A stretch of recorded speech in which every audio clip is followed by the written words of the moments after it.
Voilà, nous avons commencé tout à l'heure avec un texte tiré du second livre de Samuel, et vous en avez un autre qui est à la page 8 de votre livret, plus exactement quelques versets seulement, parce que c'est un texte un peu long, mais je voudrais quand même le lire de façon plus complète, et les phrases qui sont ici ressortiront et aident aux commentaires que je vais faire ensuite. Lorsque le roi fut installé dans sa maison et que le Seigneur lui eut accordé le repos alentour face à tous ses ennemis, le roi dit au prophète Nathan : « Tu vois, je suis installé dans une maison de cèdre, tandis que l'arche de Dieu est installée au milieu d'une tente de toile. » Nathan dit au roi : « Tout ce que tu as l'intention de faire, va le faire, car le Seigneur est avec toi. » Or, cette nuit-là, la parole du Seigneur fut adressée à Nathan en ces termes : « Va dire à mon serviteur David, ainsi parle le Seigneur.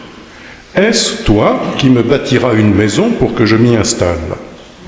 Car je ne me suis pas installé dans une maison depuis le jour où j'ai fait monter d'Égypte les fils d'Israël jusqu'à ce jour. Je cheminais sous une tente et à l'abri d'une demeure.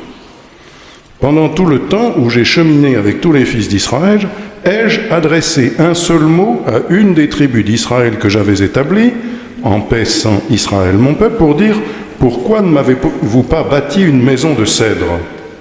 Maintenant donc, tu parleras ainsi à mon serviteur David : ainsi parle le Seigneur le Tout-Puissant, c'est moi qui t'ai pris au pâturage, derrière le troupeau, pour que tu deviennes le chef d'Israël, mon peuple. J'ai été avec toi partout où tu es allé. J'ai abattu tous tes ennemis devant toi. Je t'ai fait un nom aussi grand que le nom des grands de la terre. Je fixerai un lieu à Israël, mon peuple. Je l'implanterai et il demeurera à sa place. Il ne tremblera plus, et les criminels ne recommenceront plus à l'opprimer comme jadis, et comme depuis le jour où j'ai établi des juges sur Israël, mon peuple. Je t'ai accordé le repos face à tous tes ennemis, et le Seigneur t'annonce que le Seigneur te fera une maison. Lorsque tes jours seront accomplis et que tu seras couché avec tes pères, j'élèverai ta descendance après toi, celui qui sera issu de toi-même, et j'établirai fermement sa royauté. C'est lui qui bâtira une maison pour mon nom, et j'établirai à jamais son trône royal. Je serai pour lui un père, il sera pour moi un fils. S'il commet une faute, je le corrigerai, en me servant d'homme pour bâton et d'humain pour le frapper. Mais ma fidélité ne s'écartera point de lui, comme je l'ai écarté de Saül, que j'ai écarté devant toi. Devant toi, ta maison et ta royauté seront à jamais stables, ton trône à jamais affermi. » C'est selon toutes ces paroles et selon toute cette vision que Nathan parla à David. Alors le roi David vint s'asseoir en présence du Seigneur et déclara : « Que suis-je ? Qui suis-je ? Seigneur Dieu, quelle est ma maison pour que tu m'aies fait parvenir là où je suis ? »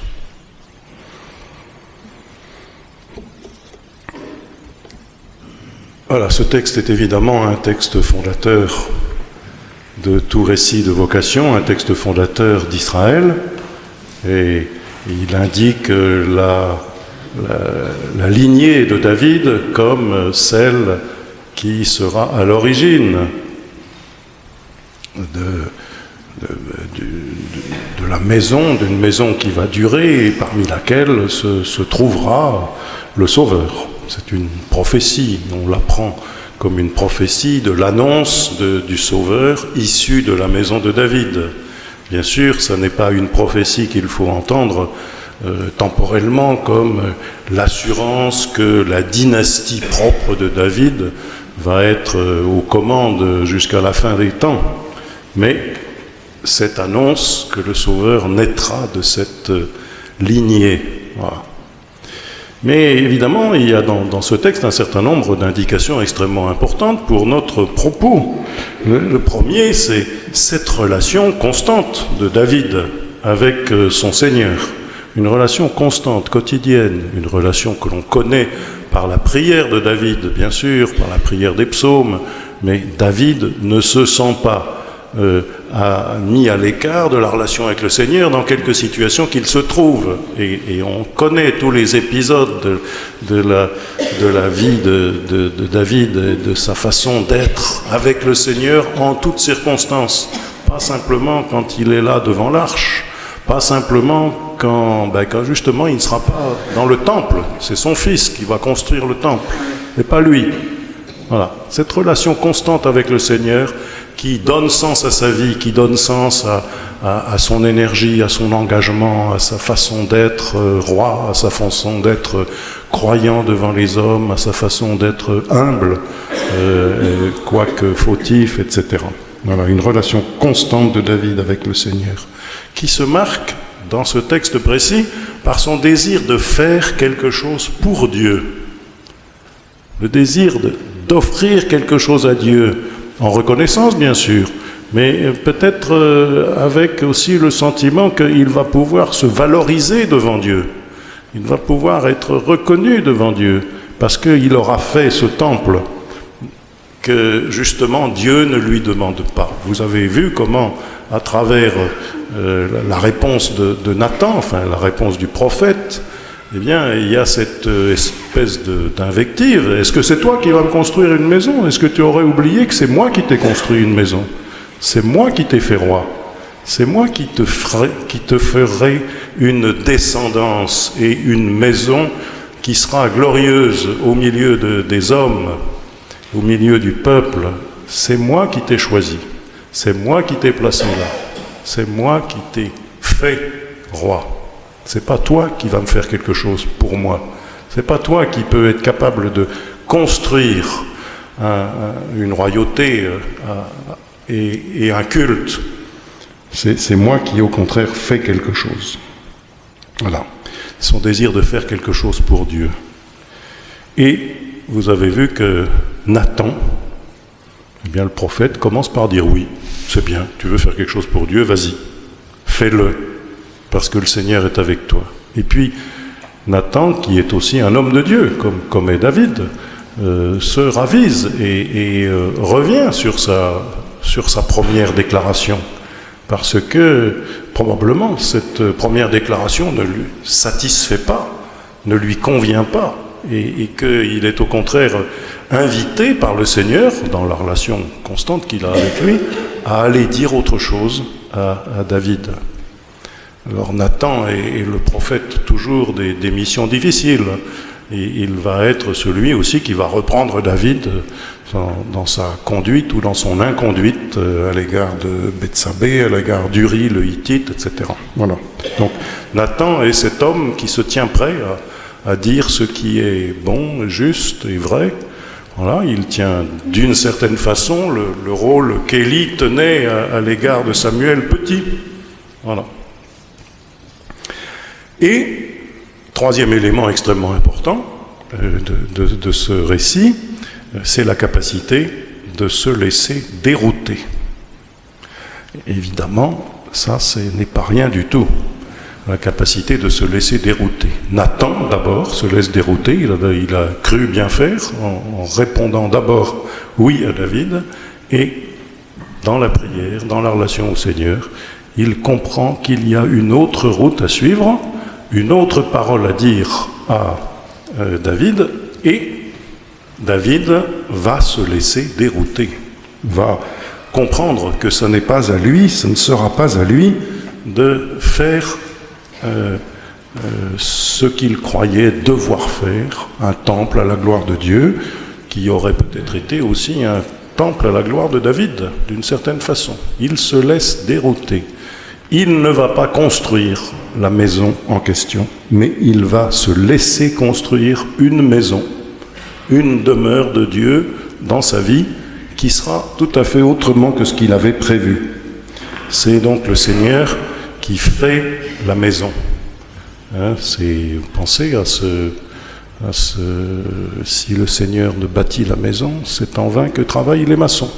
Voilà. C'est cette vérité-là qui est là derrière. C'est le Seigneur qui bâtit la maison. Et ce que font les maçons, ils le font parce que le Seigneur est avec eux pour qu'ils le construisent. Voilà. Et vous avez vu cette fin absolument merveilleuse de ce récit. Alors David dit « Qui suis-je, Seigneur Dieu ? Quelle est ma maison pour que tu m'aies fait parvenir là où je suis ? Qui suis-je pour être devenu ton instrument à ce point ? Et qui est-il, David, pour être devenu cet instrument ? Il est devenu docile au cours de cette relation avec le Seigneur, au cours des événements de la vie et au cours de cette relation avec le prophète Nathan, qui est son conseiller, qui l'écoute. David est un être d'écoute et qui est capable de se laisser aller sur d'autres routes que celles qu'il avait prévues. Ça, c'est en germe ce que je dirai dans un instant sur le discernement de vocation, le discernement d'appel, le discernement de ce que Dieu peut bien nous demander. Alors qu'est-ce que le Seigneur nous demande ?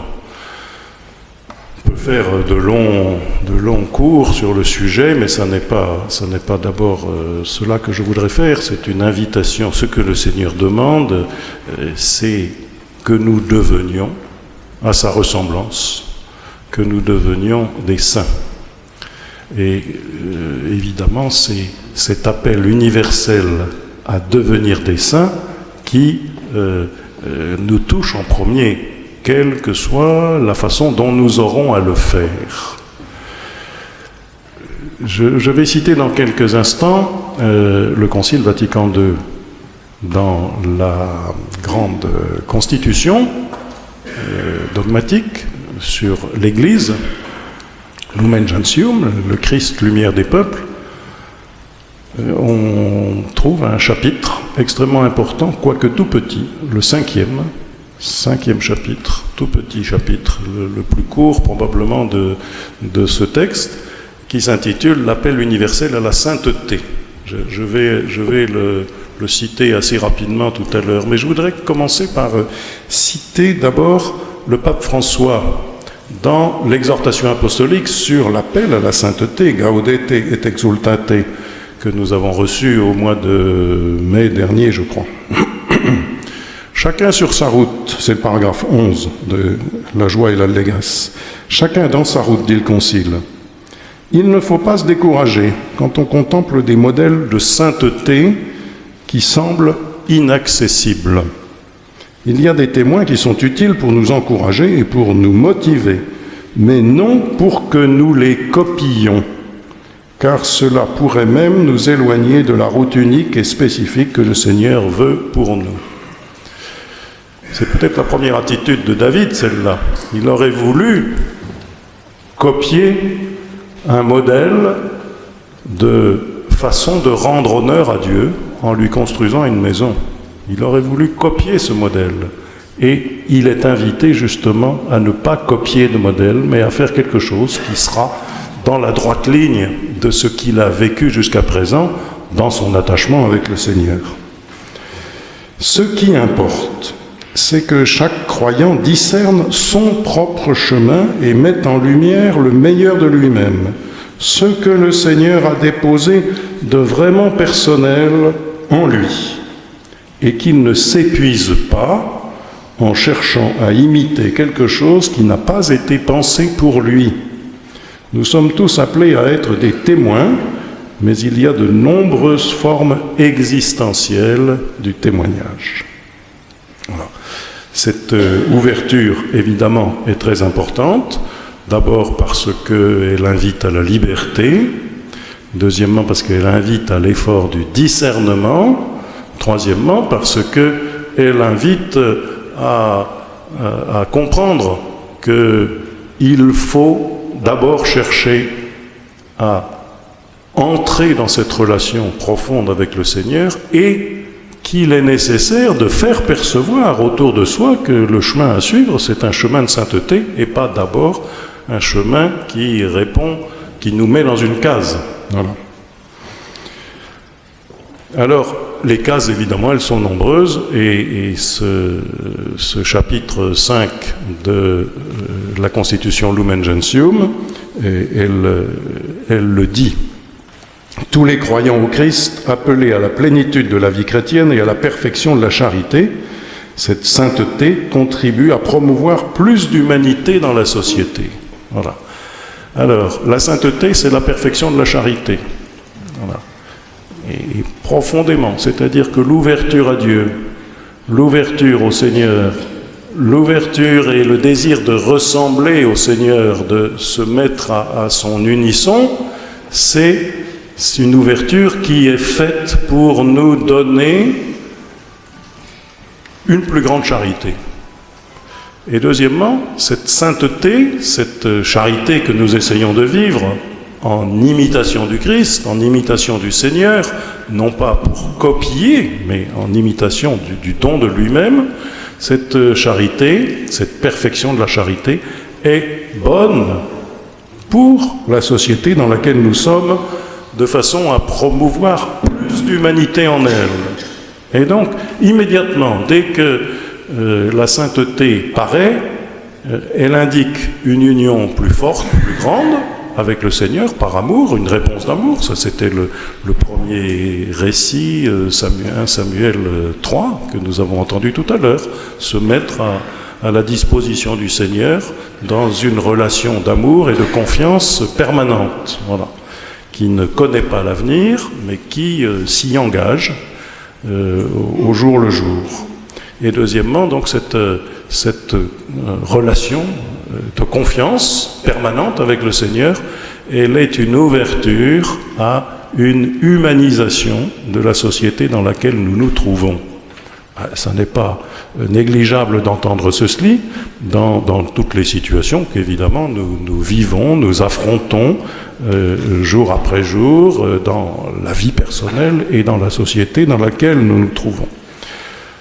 Alors, à ce point de l'affirmation, le Concile cite un certain nombre de situations dans lesquelles la sainteté peut se développer, mais chacun à sa façon. Alors il commence par les pasteurs, et donc je me sens extrêmement visé. Il commence par les pasteurs qui doivent manifester de l'empressement, de l'humilité et de la force.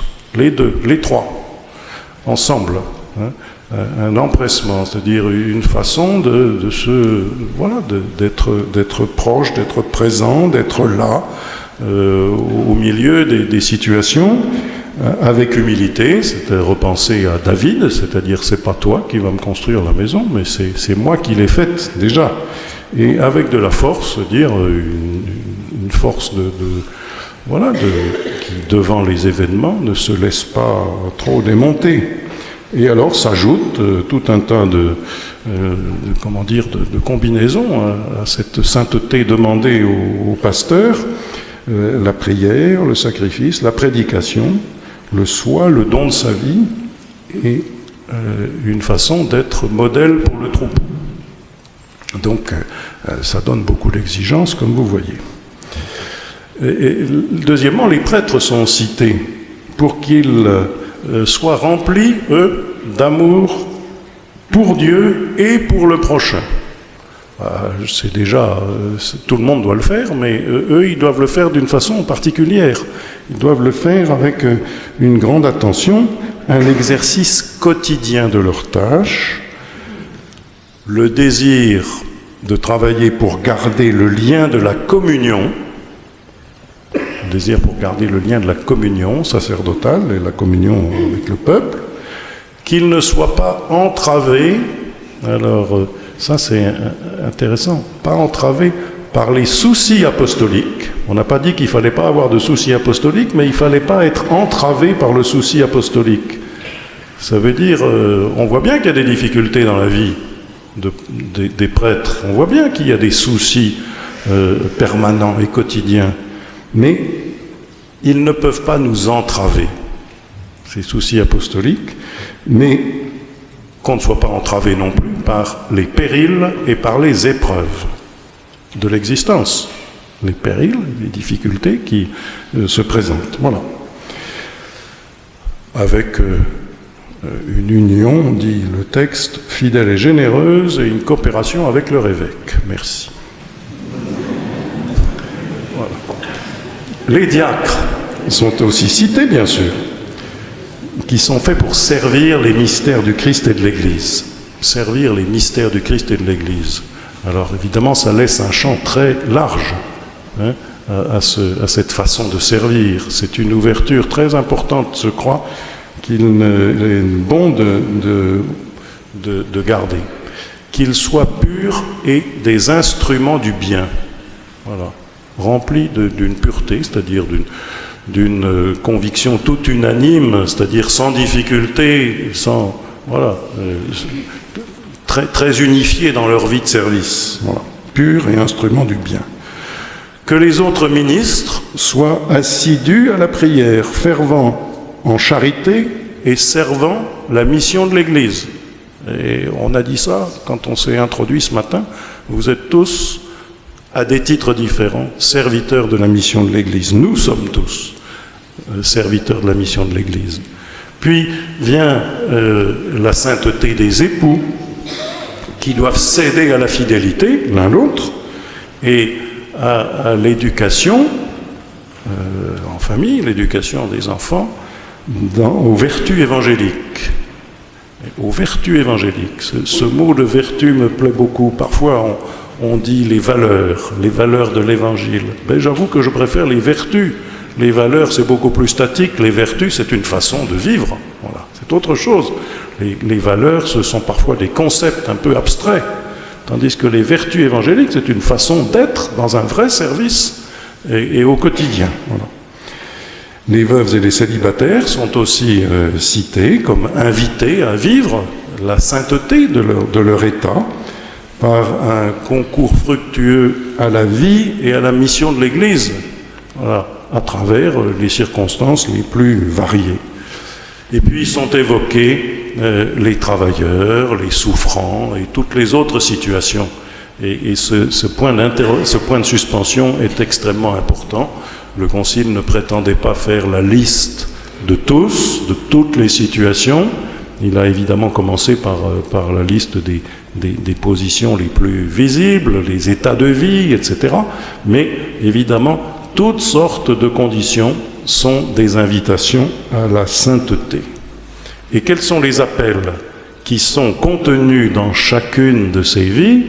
Eh bien, d'abord l'appel à la charité, à l'amour fraternel, éventuellement l'appel au martyr, et bien sûr ça on ne le calcule pas, mais c'est l'appel au témoignage de la foi en toutes circonstances qui peut conduire au martyr, l'appel qui peut être adressé à certains de la virginité et du célibat, et particulièrement à certains des autres conseils évangéliques que sont la pauvreté et l'obéissance. Mais évidemment, ces conseils évangéliques s'adressent de façon absolue à ceux qui les professent, mais s'adressent de façon, adaptée à chacun, à tous ceux qui veulent vivre dans la sainteté, la pauvreté, l'obéissance, la chasteté dans les relations, et ce sont des invitations très fortes. Voilà, l'appel universel à la sainteté. Ça, c'est le premier point absolument décisif pour tout ce qui suit, pour toute notre vie. Nous ne pouvons pas faire autrement que d'essayer d'entrer dans ce désir d'être avec le Seigneur et avec les autres, par amour pour lui, par amour pour les autres. La sainteté est une ouverture immense pour toute notre vie. Mais bien sûr, arrivent les difficultés. Comment faut-il faire pour cela? Comment trouve-t-on le chemin? Alors, Pour cela, vous avez un deuxième texte tiré de l'évangile de Marc au chapitre 10, et je voudrais, je ne vais pas le lire en entier, je vais lire simplement l'extrait qui est ici, parce que ça nous conduirait trop loin. Les disciples étaient en route pour monter à Jérusalem. Jésus marchait devant eux. Ils étaient saisis de frayeur, et ceux qui suivaient étaient aussi dans la crainte. Prenant de nouveau les 12 auprès de lui, il se mit à leur dire ce qui allait lui arriver. Donc, annonce de la passion. Alors, Jacques et Jean, les fils de Zébédée, s'approchent de Jésus et lui disent « Maître, ce que nous allons te demander, nous voudrions que tu le fasses pour nous. » Il leur dit « Que voulez-vous que je fasse pour vous ?» Vous irez chercher la réponse dans les versets suivants. Mais vous la connaissez déjà. Vous connaissez cet épisode. Là aussi, il va falloir qu'il soit un peu dérouté. Plus loin, même chapitre 10, Jésus et ses disciples arrivent à Jéricho. Ils sont toujours en marche, sont toujours dans la suite de ce voyage qui les amène à Jéricho. Tandis que Jésus sortait de Jéricho avec ses disciples, une foule nombreuse, le fils de Timée, Bartimée, un aveugle qui mendiait, était assis au bord du chemin. Quand il entendit que c'était Jésus de Nazareth, il se mit à crier « Fils de David, Jésus, prends pitié de moi !» Beaucoup de gens le rabrouaient pour le faire taire, mais il criait de plus belle « Fils de David, prends pitié de moi !»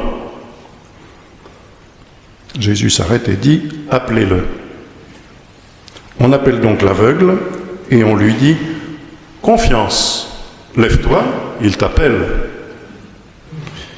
L'aveugle jeta son manteau, bondit et courut vers Jésus. Prenant la parole, Jésus lui dit « Que veux-tu que je fasse pour toi ?» L'aveugle lui dit « Rabouni, que je retrouve la vue. » Jésus lui dit « Va, ta foi t'a sauvé. » Aussitôt, l'homme retrouva la vue et il suivait Jésus sur le chemin. Mais voilà un récit de vocation encore. Voilà un appel. Les disciples, ils avaient déjà été appelés, mais ils étaient en train de se fourvoyer. Ils étaient en train de chercher une place. Et Jésus leur dit, c'est pas ça la question. Mais pourtant, Jésus leur dit, que voulez-vous que je fasse pour vous ? Jésus les interroge. Jésus leur dit, quel est votre désir ? Qu'est-ce qui se passe en vous ? Alors il va falloir qu'il le réforme, ce désir, et qu'il le travaille pour les inviter à vivre autre chose, s'ils veulent être fidèles. Et donc ils sont dans une dynamique de discernement de ce qu'ils ont à vivre avec lui. Et c'est heureux que nous ayons eu cette sorte de bévue de leur part, parce que ça nous met aussi, nous-mêmes, qui nous considérons déjà comme appelés, eh bien ça nous fait comprendre que sur le chemin de l'appel, il y a des bifurcations possibles, d'une façon ou d'une autre. Voilà. Alors ensuite, vous avez ce récit avec Bartimée, Bartimée qui invoque pour être guéri. Voilà. Et cet appel que le Seigneur lui adresse, appelez-le, confiance, il t'appelle. Là aussi, Bartimée, dans son aveuglement, dans sa cécité, est invité à entrer dans un chemin nouveau et il bondit auprès du Seigneur parce qu'il est appelé. Une sorte de spontanéité joyeuse qui a l'air d'ignorer les obstacles possibles. Il bondit pour aller répondre à l'appel du Seigneur immédiatement. Et puis, cette question de Jésus aussi, de nouveau, à quelques versets de la première, « Que veux-tu que je fasse pour toi ?» Et il y a cette relation toujours très, très intrigante de la part du Seigneur. Que veux-tu que je fasse pour toi? Il nous le demande sans cesse. Et nous entrons dans ce dialogue avec lui, avec cette certitude que lui commence par nous demander ce que nous avons au fond du cœur, ce que nous désirons faire, y compris trop pour nous-mêmes, y compris pour lui, alors que c'est pas cela qu'il va faire. Il va faire autrement. Il va remarquer la foi de Bartimée et, sans avoir besoin de lui dire « Va, ta foi t'a sauvé », Bartimée se met à suivre Jésus sur le chemin. Voilà comment les choses se passent. Ça n'est pas sans difficulté pour Bartimée, ça n'est pas sans difficulté pour les disciples. Ils doivent faire aussi leur propre découverte, ils doivent savoir comment ils vont répondre à cette invitation, mais l'invitation, c'est d'abord une invitation à la sainteté, et ensuite, jour après jour, à la disponibilité. Alors, il est nécessaire, je crois, que nous nous arrêtions un moment, et ce moment va être un moment, je crois, décisif pour notre propre démarche, sur ces difficultés que nous avons sur le chemin, sur les difficultés que nous avons à discerner. Alors, dans mon propos qui va suivre, vous mettrez toujours un double niveau. Ce qui me concerne moi, ce qui vous concerne vous personnellement, c'est-à-dire qu'est-ce qu'il y a dans les difficultés à discerner qui me concernent moi personnellement, et qu'est-ce qu'il y a dans le monde que nous rencontrons comme difficulté pour que nous puissions guider ceux que nous rencontrons, ceux que nous accompagnons, ceux que nous voulons aider sur le chemin de la sainteté, ceux que nous voulons aider sur le chemin de la découverte de leur propre vocation. Voilà. Il faudra lire toujours ça à deux niveaux. Il y a évidemment une interrogation pour moi et aussi une interrogation pour la façon dont je peux accompagner des personnes et avec la connaissance des résistances, la connaissance des difficultés, la connaissance des fausses routes, la connaissance des absences de bon discernement. Alors je commence cette petite série là sur les blocages, les difficultés, en vous citant d'abord, vous n'êtes pas bien étonné, vous commencez à me connaître, Saint François de Sales. Voilà. Saint François de Sales, dans l'introduction à la vie dévote, dont j'ai choisi la traduction en français courant, en français contemporain, parce qu'elle est plus accessible, je choisis donc le chapitre 2 de l'introduction à la vie dévote. Le titre du chapitre en français contemporain, c'est les signes d'une authentique vie spirituelle. Le titre dans le français de François de Sales du XVIIe siècle, c'est propriété et excellence de la dévotion. Alors on n'a pas immédiatement en lisant ça le sentiment que ça va nous concerner, mais si on dit les signes d'une vie authentique, d'une authentique vie spirituelle, ça va un peu mieux, je pense. Ceux qui cherchaient à décourager les Israélites de pénétrer dans la Terre sainte, dans la Terre promise, vous connaissez ce passage aussi, la difficulté d'arriver jusque dans la Terre promise et les inquiétudes du peuple d'Israël avant d'y entrer. Donc ceux qui cherchaient à décourager les Israélites de pénétrer dans la terre promise leur disaient que c'était un pays qui dévorait ses habitants. L'air y était si malsain, disait-il, que l'on ne pourrait jamais y survivre. Aucune comparaison avec la pollution. que les habitants du lieu étaient si grands qu'ils avalaient les autres hommes comme des sauterelles. Ainsi fait le monde, ma chère Philotée. Vous savez, Philotée, c'est la correspondante générique de François de Sales. Elle aime Dieu, Philotée, c'est son nom. Mais voilà, elle a besoin d'être conduite. Ainsi fait le monde, ma chère Philotée. Il diffame tant qu'il peut la vie chrétienne en prétendant que les chrétiens sont tristes, éteints, austères et que la dévotion rend mélancolique. Mais Josué et Caleb, dans le même passage, répliquèrent que non seulement la terre promise était belle et bonne, mais que sa possession en serait douce et heureuse. De même, l'Esprit Saint, par la voix de tous les saints, et notre Seigneur lui-même, dans l'Évangile, nous assure que la vie chrétienne est une vie sereine, heureuse et digne d'être aimée.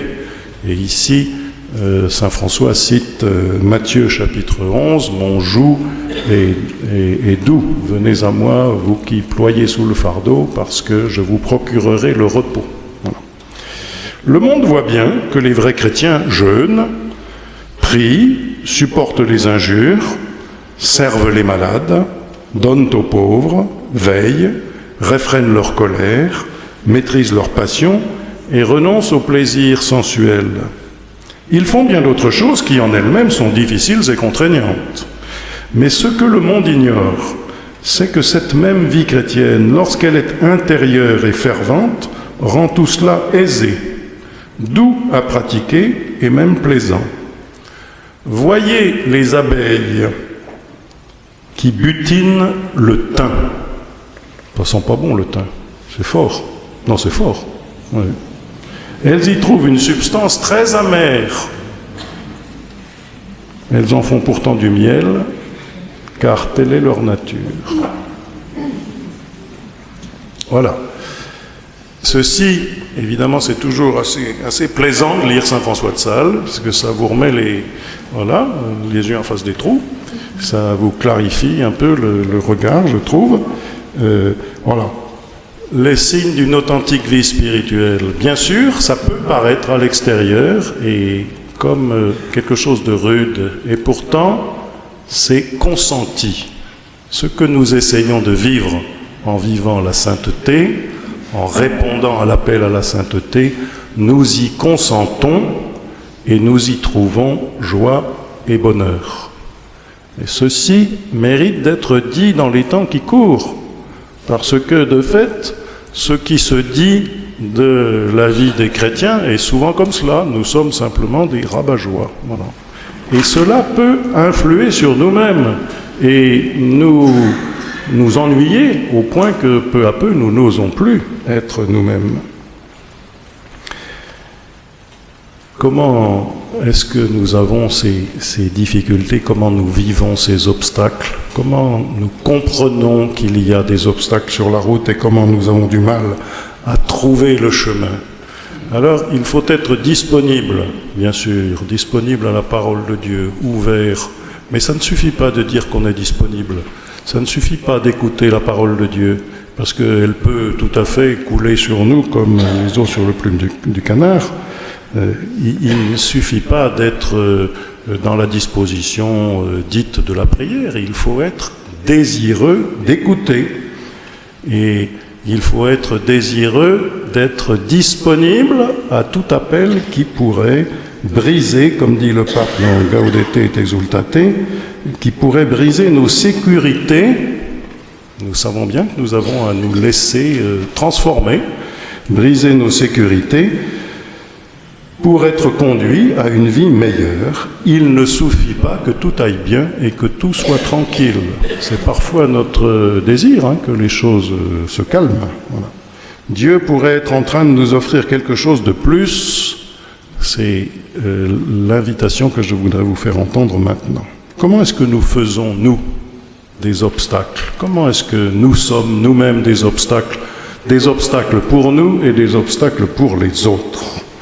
Moi, il me semble que dans notre vie, et là je quitte un peu le strict commentaire des textes que je viens de vous lire, j'essaie d'entrer dans une réflexion sur nous-mêmes et sur ce que nous vivons. Il n'est pas impossible que nous soyons nous-mêmes des obstacles parce que nous cherchons un peu à être partout. Nous cherchons à répondre à tout à la fois, à nous mettre tellement en disposition de servir les autres que nous nous imposions sur le chemin des autres.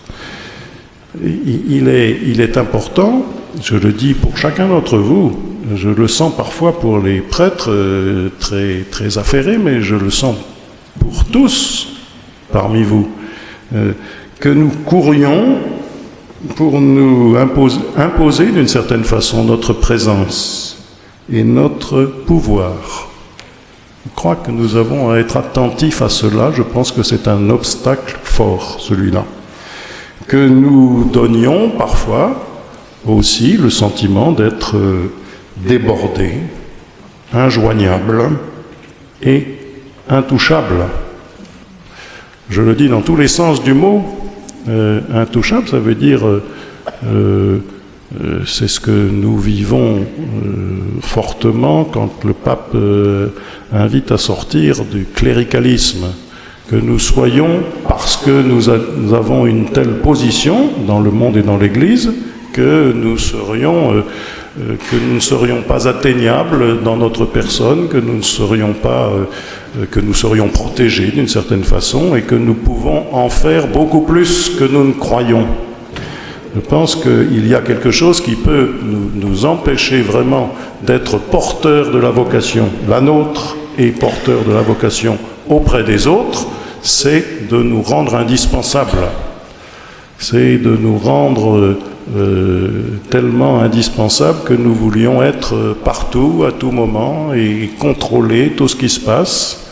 Et je pense que ceci est un manque de disponibilité à la parole du Seigneur qui nous veut capables de répondre, mais en même temps qui ne nous veut pas tout-puissants. Je ne sais pas si vous avez vu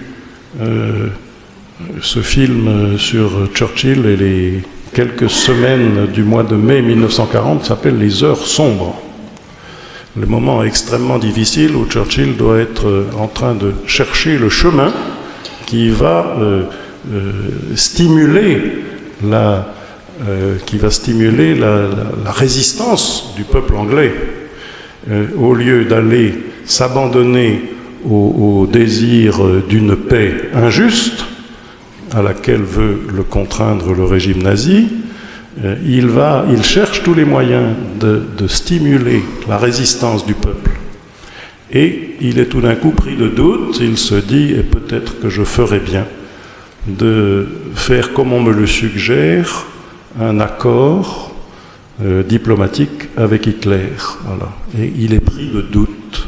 Et sa femme, qui a été toujours un soutien très fort pour lui, lui dit « Tout ce que tu as vécu jusque-là t'a préparé à ces moments que tu dois vivre. Tu es fort parce que tu n'es pas parfait. Et tu es avisé parce que tu es rempli de doutes. » Ça veut dire que tu es attentif à ce qui pourrait te faire bouger. Tu sais qu'il y a au milieu de toi, chez toi, une capacité à être sensible aux critiques, sensible aussi au chemin plus facile. Tu as des doutes, mais c'est justement pour cela que tu vas pouvoir tracer un chemin courageux. Tu n'as pas le désir de satisfaire tout le monde, mais tu as le désir de trouver le chemin. Voilà. Ça, c'est un exemple de la vie historique, c'est un exemple de l'engagement de quelqu'un.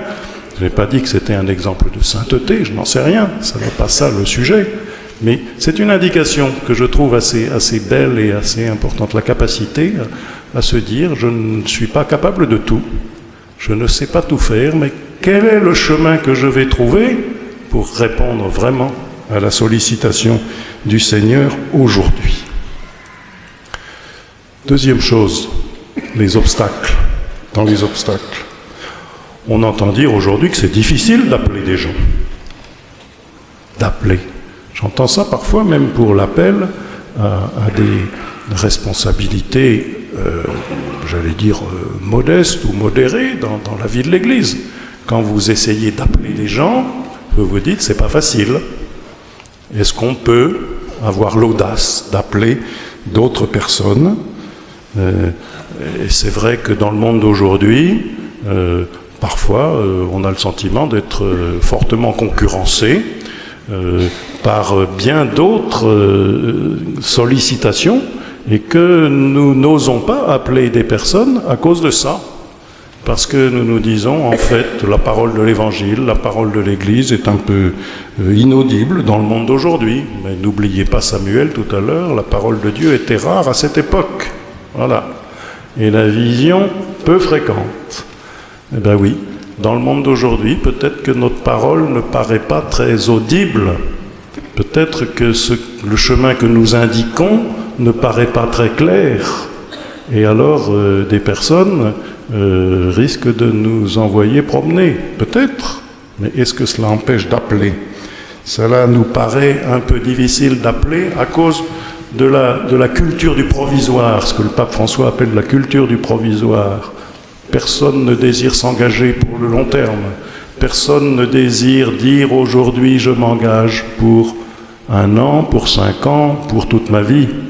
Alors on se dit, faut-il appeler dans ces circonstances ? La parole un peu inaudible du fait de la culture du provisoire. Et puis il faut bien le dire, dans les circonstances présentes, tiré du trouble né des affaires actuelles, bien sûr aussi. Voilà. Alors ça suscite notre découragement, notre envie de faire profil bas. Nous nous sentons attaqués, blessés. C'est le moment, bien sûr, de la part de l'Église, d'assainir la situation, sur ces troubles que je viens de dire, mais aussi de clarifier son langage, peut-être bien. Mais aussi, c'est le moment d'une foi forte, c'est le moment d'une foi qui se laisse affronter par les difficultés. Une foi forte qui n'ignore pas qu'il y a des difficultés, mais qui demeure une foi certaine. Il y a évidemment des tas de résistances aussi, qui viennent de l'entourage des communautés chrétiennes et des familles. Ça, j'entends cela bien souvent.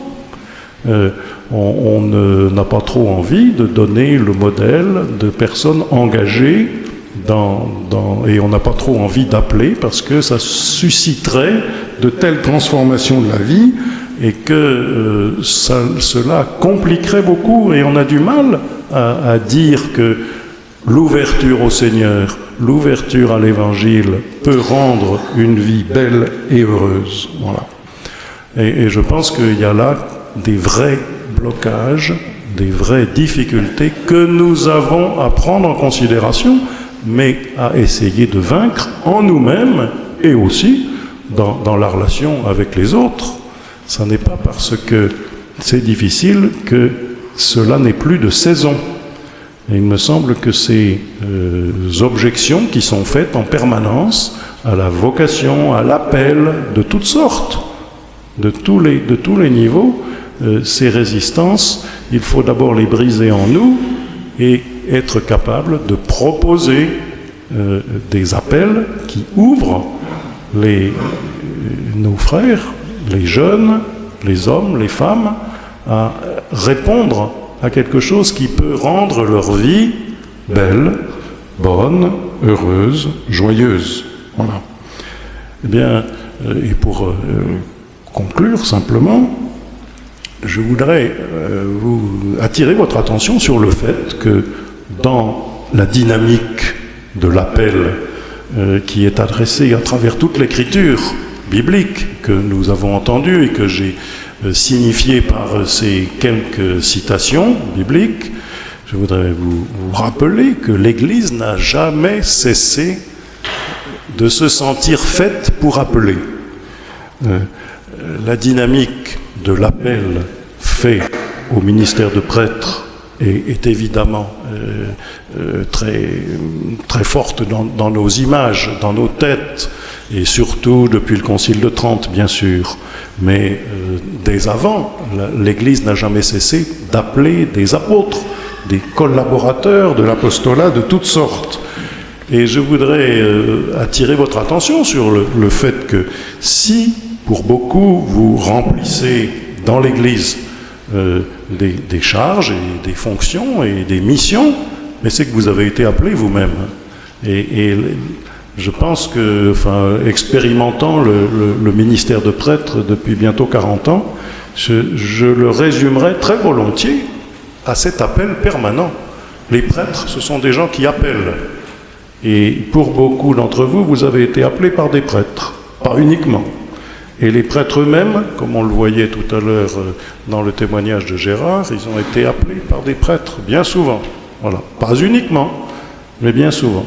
Le ministère des prêtres nous ouvre beaucoup à cet appel que nous pouvons vivre comme une chance de notre existence et que nous pouvons faire vivre comme une chance pour l'existence de nos frères et de nos sœurs, sans ignorer les résistances, les difficultés à discerner le chemin et toutes sortes d'impossibilités qui nous sont présentées comme des impossibilités définitives, alors que nous savons simplement que ce sont des obstacles, que ce sont des pierres sur le chemin, mais qu'ils n'empêchent pas le chemin de se présenter à nous.